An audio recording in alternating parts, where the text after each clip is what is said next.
Dumating kami sa isang kwarto na walang laman. Dumating din si Kuya Rome, ang driver ng medical mission upang ihatid ang mga gagamitin sa operasyon. Dumating na rin si Riley, dala-dala ang 3 bag ng dugo. Si Madison naman ay nagsimula ng ilublob sa iodine lahat ng surgical tools. Inabutan kami ni Sam ng scrub suit, gloves at mask. "Suot nyo na, tatalikod ako," sabi ni Travis. Ang tinutukoy niya ay ang scrub suit.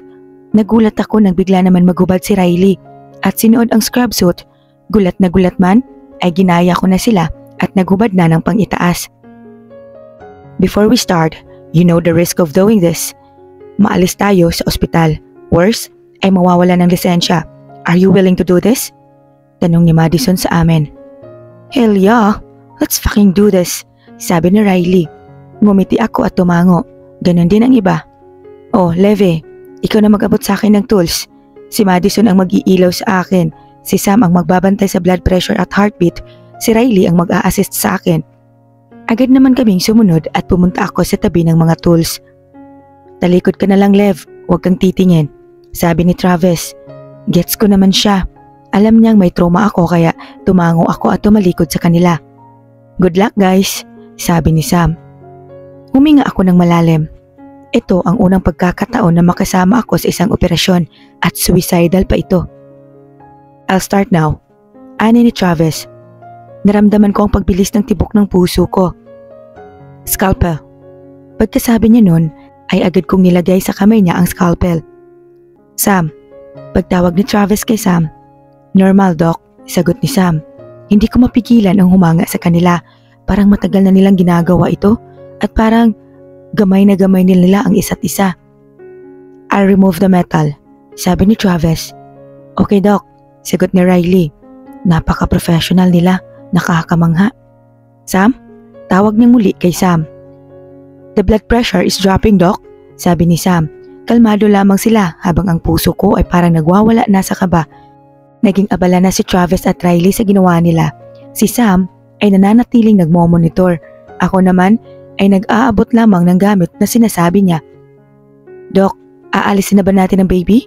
Tanong ni Riley. "No, isasara lang muna natin ang sugat niya," sagot ni Travis. "Sam?" Tawag niya. "Normal, Doc." Parang nabunutan ako ng tinik sa narinig ko. Normal na ulit ang BP niya. Hindi ko maiwasan na humarap sa kanila at mapatingin kay Travis. Inipon ko lahat ng lakas ko upang matignan ang ginagawa niya. Tinatahinan niya ang sugat at patapos na sila. Kailangan siyang malipat sa ICU at kapag may bakanting operating room ay kailangan ng alisin ang baby sa tiyan niya. Utos nito. "Maayos na po ang kalagayan ng asawa ninyo, ngunit ang bata sa sinapupunan niya ay kailangan na naming alisin," balita ni Travis sa lalaki. "Maraming salamat sa inyo. Maraming salamat," ani nito habang umiiyak. "Wala ho yun. Hintayin nyo na lamang siyang makarecover. Dinala na namin siya sa ICU.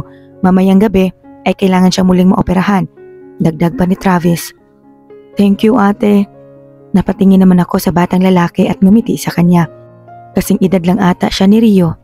"Welcome," sagot ko sa kanya. Matapos noon ay naglakad na sila paalis. Marahil ay maghihintay kung kailan maaaring mabisita ang babae. "Dok, paano ba yan? Mauna na kami. Good luck na lang talaga," sabi ni Riley habang natatawa. "Guys, thank you," sabi ko sa kanila. Ngumiti naman sila sa akin. "Mukhang may bago na tayong miyembro sa team pasaway ah," sabi ni Riley habang naiiling. Kunot noon naman akong tumingin sa kanila. "O siya, mauna na kami. Bye-bye, Doc. Love you," sabi ni Sam. Muntik na akong matawa sa huling sinabi niya. "Bye, Bibi Travis," ika naman ni Madison habang natatawa. "Ingat, babies," sagot ni Travis at kumindat pa sa kanila. Natawa naman ako sa kalokohan nila. Nang makaalis sila, ay huminga ako ng malalim at nakangiting tumingin kay Travis. Close na close kayo, no?" Paninimula ko. Nagsimula naman siyang maglakad kaya't sumunod na lang ako sa kanya. "Sa ilang taon naming magkakasama, ay kilalang kilala ko ng 3 yan," sabi niya. "Alam mo ba kung bakit kami pinadala sa medical mission team?" sabi niya habang naiiling at natatawa. "Bakit?" tanong ko. "Ang medical mission team ay parang tapunan ng empleyado, gaya ng ginawa natin kanina. Nagsagawa rin kami ng isang illegal na operasyon. Hindi naman ganun kagrabe yun kaya Eto lang ang parusa namin. Kwento niya. Kanina, habang wala ka, ay alam ko nang may tsansa na hindi ka makakagawa ng paraan. Kaya't bago pa sila makauwi, ay sinabihan ko na sila. Nung una ay tutol sila, pero pumayag rin naman. Sino ba naman ang makakatanggi sa gwapong tulad ko? Natawa naman ako sa sinabi niya. Napatigil kami sa paglalakad nang nasa garden na pala kami. Humarap ako sa kanya at ngumiti. Thank you, Travis. Sabi ko sa kanya. Wala yun. Kung buhay ng tao ang kapalit ng lisensya ko, ay hindi ako magdadalawang isip na ipagpalit yun. Hindi ko na napigilan ang sarili ko at niyakap ko siya ng mahigpit. Naramdaman ko naman ang pagkabigla niya pero ginantihan niya ang yakap ko. Akala ko mamamatay na yung babae kanina dahil sa walang kwentang pag-iisip ng mga tao sa loob. Ikaw lang ang naglakas loob na tumulong. Maraming salamat. Sabi ko sa kanya. Hinaplos niya ang buhok ko at hinigpitan ang yakap sa akin. Bago ako tumulong, ay nauna ka na. You're one of a kind, Levi. Biruin mo, ni hindi ka inatake ng trauma mo. Sabi niya pa habang mahinang tumatawa. Kumalas ako sa pagkakayakap at mahina ring tumawa. 11 PM na, hindi ka pa uuwi? Hatid na kita. Ang bilis ng oras. Parang ang daming nangyari ngayong araw na ito. Sige, kukunin ko lang ang gamit ko sa kwarto ni Rio. Sabi ko. Who's Rio? Tanong niya. Yung alaga ko? Tumango naman siya at ngumiti. Hihintayin kita rito. Sabi niya kaya tumalikod na ako at pumasok muli sa ospital. Sumakay ako ng elevator patungo sa kwarto ni Rio. Ngunit, pagbaba ko sa elevator ay nakasulubong ko si Stephen. Masama ang tingin niya sa akin at nagulat ako nang bigla niya akong hatakin at ipasok sa isang walang taong kwarto. Padabog niyang sinara ang pinto at matalim na tumingin sa akin. First time. Who the fuck operated on that lady? Sigaw niya sa akin. Walang emosyon ko siyang tinignan. Ano bang pake mo? Sagot ko. What? Walang bakanting operating room. Kaya't sa paanong paraan na operahan ang babaeng iyon? Sigaw niyang muli. Did you just made an illegal operation? Damn it, Levi. Mamamatay na yun. Bakit ipagpapalit mo pa yung lisensya? Bago pa niya matuloy ang sasabihin niya ay isang malakas na sampal ang binigay ko sa kanya. I can't believe you're saying that. Nakakapangsisi na naging kaibigan kita. Hindi ko kayo katulad.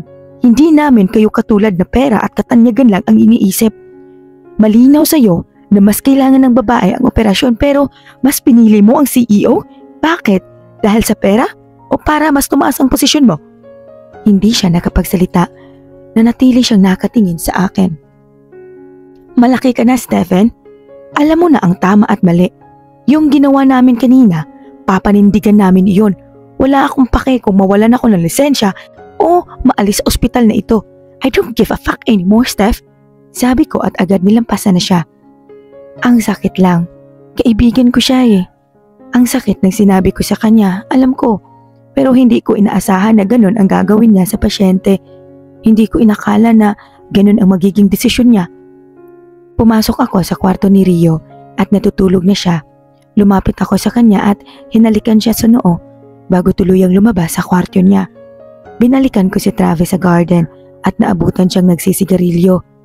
Tumikhim ako paglapit sa kanya. Nagsisigarilyo ka, Dok? Tanong ko sa kanya. Bawal ba? Tanong niya habang nakangiti at tinapon na iyon. Pwede naman. Sagot ko. Tumawa lang kami at naglakad na patungo sa parking lot. Salamat sa paghatid, Travis. Sabi ko sa kanya pagkarating namin sa bahay. Anytime, sabi niya. Ingat ka. Tumango lang siya at pinaandar na rin ang kotse niya. Pumasok na ako sa loob at tuloy-tuloy na sumalampak sa kama. Hindi na ako napalit ng damit at direktang tulog agad. Nagising ako dahil sa malakas na pagkatok sa pintuan ko. Antok na antok pa akong naglakad at binuksan ang pinto. Pero tila nagising ang buong diwa ko nang makita kung sino ang nasa labas nito. Travis? Gulat na sigaw ko. Ngumiti lang siya kaya't agad akong napatakbo sa loob ng CR. Shit, gulo-gulong buhok ko. Naligo na ako. Buti na lamang ay may damit na ang nakahanda rito sa CR. Paglabas ko sa CR ay nasa sofa na siya nakaupo. Ang aga mo namang bumisita, sabi ko sa kanya. I'm fetching you. Dadalawin natin ang pasyente natin. Ika niya habang natatawa. Tara, sabi ko. Nakaayos naman ako. Prepared na prepared eh. Hindi rin siya naka-uniform at nakapang-alis lang siya. Sumakay kami sa kotse niya at nag-drive na siya. Travis, tawag ko sa kanya. Tumingin naman siya saglit sa akin at binalik rin ang tingin sa kalsada. Paano pag nalaman ng ospital yung ginawa natin kagabi?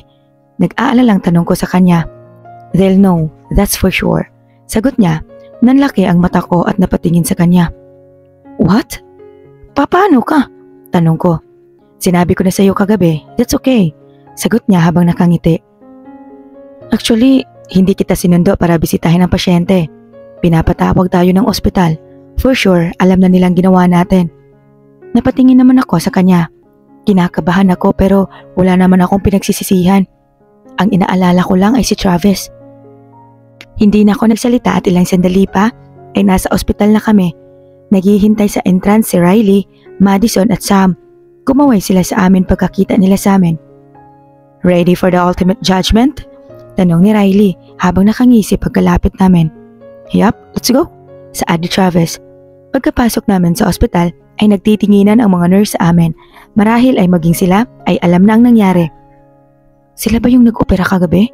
Shit, gwapo pa rin ni Dr. Travis. Yari sila. Rinig namin ang bulungan ng mga nurse pero hindi na namin iyon pinagtuunan ng pansin. Sinundan lang namin si Travis hanggang sa makapasok kami sa parang isang malaking conference room. Napanganga ako na makita ang maraming doktor sa loob. Hindi rin nakaligtas sa paningin ko si Stephen na masamang nakatingin sa amin. At si Drevon na malamig at walang emosyon pa rin na nakatingin sa amin. Sa tabi niya ay ang mga lalaki at babaeng naka-formal attire. Nahalatang mataas ang katungkulan sa ospital. Napalunok ako sa nakikita ko. Damn, this is really a judgment day. They're here, sabi ng isang babae. Tumayo kami sa harapan nilang lahat. Pilit kong kinalma ang sarili ko at hindi ipinahalatang kinakabahan ako. Good morning, Mr. Rockford. And good morning to medical boards and to my co-doctors. Bati ni Travis. Let's get straight to the point, Dr. Grayson. You performed a surgery outside the operating room, sabi ng isang lalaki. That's against the rule of the hospital. You know that.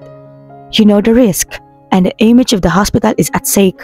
Sabi naman ng isang babae na halatang halata ang galit.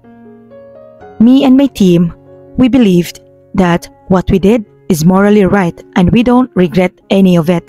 The patient is safe. So what's the problem? Kalmadong sagot ni Travis. We don't care about what is morally right, Dr. Grayson. As long as you're working here, all you need to do is to follow rules and orders from us. Sigaw ng isang board member.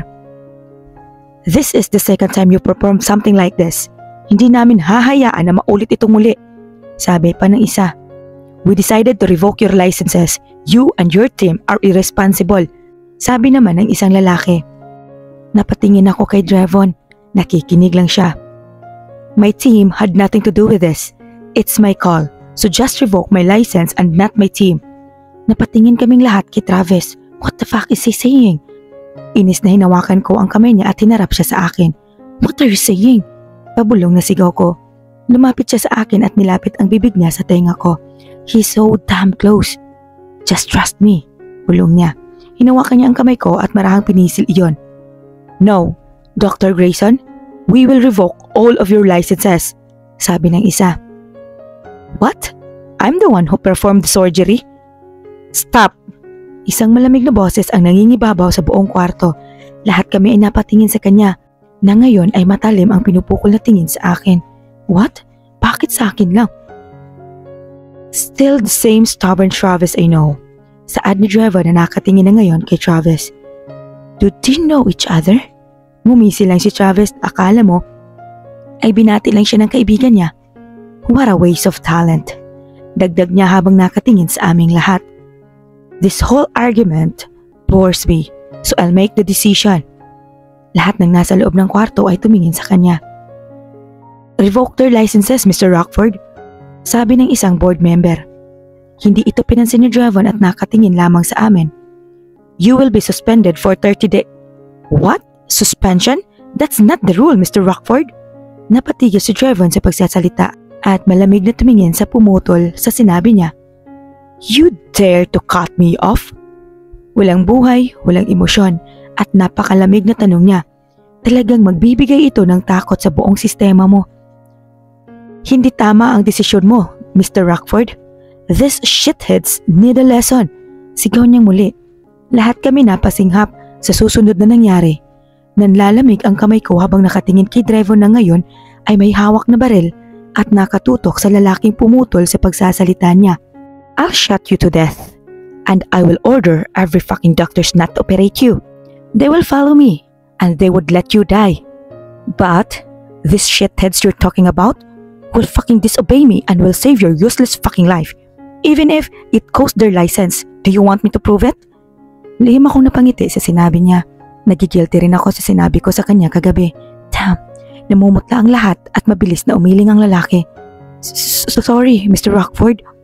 Sabi ng takot na lalaki. Binaba ni Dravon ang baril na hawak niya at muling tumingin sa amin. Disobey my rules again and I'll make sure you can never use your fucking license again. Matapos niyang sabihin iyon ay tumayo na siya at lumabas sa conference room. Sumunod na rin ang mga board na halatang dismayado at takot pa rin. Lumabas na rin ang mga doktor at nagkatinginan pa kami ni Stephen pero agad na ako nag-iwas ng tingin. He's so damn hot. Komento ni Riley nang kami na lamang ang natira sa kwarto. Did you guys saw that? The way he holds the gun is so fucking sexy. Sabi niyang muli kaya't natawa na lamang kami. We're suspended. Mas mabuti na yun kaysa mawala ng lisensya. Sabi ni Sam na mukhang masaya. Right, let's have a vacation muna. Masayang sabi ni Madison. But what does he mean by disobey my rules again and I'll make sure you can never use your fucking license again? Tanong ni Sam. Are you dumb? Nakita mo ba yung baril na hawak niya? Ibig sabihin, sa susunod ay sa atin na babaon ang bala nun. Iritang sabi ni Riley. Gulat naman si Sam at Madison. Si Travis ay naiiling lang.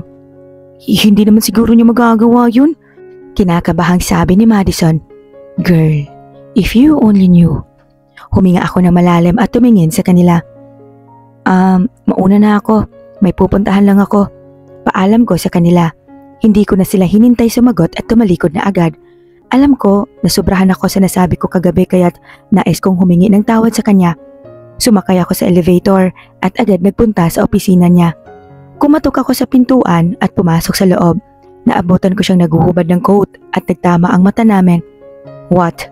Malamig na tanong niya. Napalunok ako at huminga ng malalim. Sorry sa sinabi ko kagabi. Galit lang ako at disappointed. Sorry na. Malungkot na sabi ko at todo paawa effect pa. Tumingin siya sa akin at naupo sa swivel chair niya. Okay. Bored na sagot niya. Okay agad? Di ka ba magagalit at magpapa-baby effect?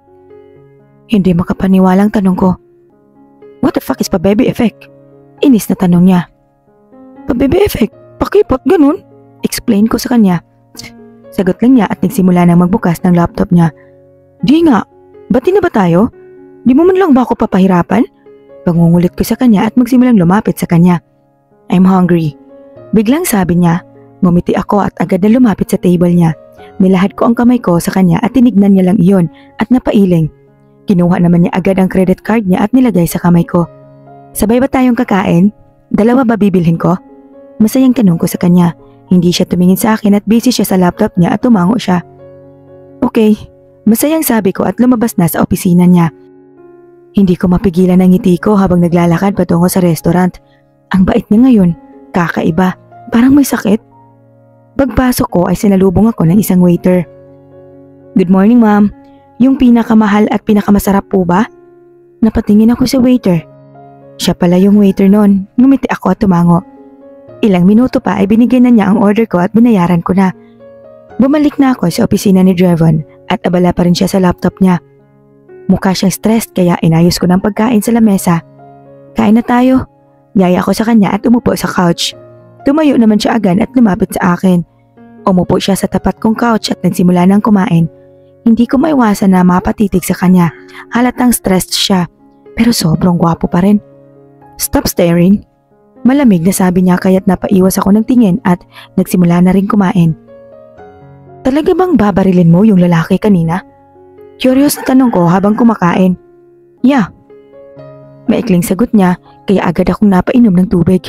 He's ruthless. Magkakilala ba kayo ni Travis? Tanong kong muli dahil sobrang tahimik ng opisina niya. Yeah. Sagot niyang muli. Magkaibigan ba kayo? Tanong ko. No? Sagot niya. Damn, isang tanong isang sagot ba ito? Bakit ang tipid niyang magsalita? Hindi ba niya alam mag-initiate ng convo? Kainis. Alam mo, si Travis na ata yung pinaka-cool na doktor na nakilala ko. Sobrang bait at gwapo pa. Kwento ko sa kanya. That's why you're flirting right in front of my eyes? Sabi niya. In fairness, mahaba ang sinabi niya ngayon pero nakakainis naman ang laman nito. What? Kailan ako nakipag-flirt? Nagtatakang tanong ko. You're holding each other's hands a while ago. Walang emosyong sagot niya. Napaisip naman ako. Ay, naalala ko yung kanina na sinabihan niya akong trust him daw. Duh, di yun flirt. Kinakabahan kasi ako kaya hinawakan ko ang kamay niya. I explained. Okay. Hindi na ako nagsalita at pinagpatuloy na lang ang pagkain. Pero sadyang hindi ko talaga matake ang katahimikan. Drevan, alam mo bang pagkasama kita, hindi ako inaatake ng panic attack? Ewan ko ba? Siguro dahil mas nakakatakot ka pa sa kinatatakutan ko. Pagbasag ko sa katahimikan habang tumatawa. You're afraid of me? Tanong niya. Oo naman. Kasi 'di ba, may mafia ka tapos hindi ko na natuloy ang sinabi ko nang ma-realize ko ang sinabi ko. Huli na para bawiin ko iyon dahil napatigil siya sa pagkain at tumingin sa akin na tila nabigla. You know? Malamig na tanong niya. Napalunok naman ako sa klase ng tingin na binibigay niya. Shit, di ba nga ang mafia kapag may nakakilala sa kanila ay papatayin nila? Damn. Ha? Hindi. Pagtatanggi ko. Pero marahas niyang binaba ang hawak niyang kutsara at uminom ng tubig. Sumandal siya sa couch at nag-cross arms. I mean, hindi ko naman ipagsasabi. Kinakabahang sabi ko. Alam mo, pero lumalapit ka pa rin sa akin. Do you even know I could kill you right now? Malamig na sabi niya. Feeling ko, nanlalamig ako. Shit, nakakatakot siya. Sa totoo niyan, nung una, gusto ko na talagang lumayo. Pero, naisip ko na, hindi mo naman ako sasaktan, di ba? Kinakabahan pa rin na sabi ko. Napatitig lang siya sa akin. Hindi ko alam kung ano ang nasa isip niya. Do you trust me that much? Tanong niya habang seryosong nakatingin sa akin. Tumango ako sa kanya. Ilang sandali pa ay nagbawi siya ng tingin at pinagpatuloy ang pagkain. I'm done. Ligpitin mo na lang. Malamig niya muling sabi at bumalik na sa swivel chair niya. Sinimulan ko na rin ayusin iyon pagkatapos kong kumain. Matapos noon ay tumayo na ako at lumapit sa desk niya. Drevan, mauna na ako. See you next month? Sabi ko sa kanya. What? Nagtatakang tanong niya at tumingin sa akin. See you next month? Diba suspended kami? Magbabakasyon muna ako. Sabi ko sa kanya. Parang napaisip naman siya tumango-tango. Pakialagaan si Rio ah. Habilin ko sa kanya pero hindi na siya tumingin. Huminga ako na malalim at yumuko sa kanya. Matapos nun ay tuluyan na akong lumabas sa kanyang opisina. Sumakay ako ng elevator at pinindot ang papunta sa ground floor. Ako lamang mag-isa sa loob ng elevator. Shit! Sigaw ko nang biglang kumalabog ang elevator. Ramdam ko rin ang pagtigil nito. Agad kong pinindot ang emergency button ngunit nabigla ako nang biglang namatay ang ilaw at tanging ang ilaw na lamang mula sa button ang umiilaw. Napaatras ako dahil sa sobrang takot hanggang sa maramdaman ko ang malamig na bakal na pader sa likuran ko.